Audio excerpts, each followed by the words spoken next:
আওয়ামী লীগ সরকারের পতনের পর কর্মস্থল থেকে পালিয়ে গিয়েছিলেন অনেক পুলিশ কর্মকর্তা। নানা চেষ্টা করেও কাজে ফেরানো যায়নি তাদের। এবার সেই 187 জন পুলিশের বিরুদ্ধে নেওয়া হলো ব্যবস্থা।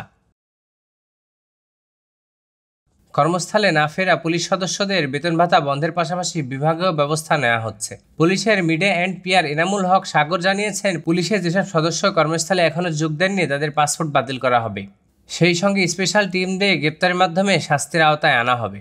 পুলিশ সদর দপ্তরের তথ্য মতে পুলিশের পলাতক 187 সদস্যের মধ্যে একজন ডিআইজি, অতিরিক্ত ডিআইজি 7 জন, 2 জন পুলিশ সুপার, অতিরিক্ত পুলিশ সুপার 1 জন, সহকারী পুলিশ সুপার 5 জন, পুলিশ পরিদর্শক 5 জন, 9 জন এসআই, নায়িক পদের 7 জন এবং 136 জন কনস্টেবল রয়েছেন।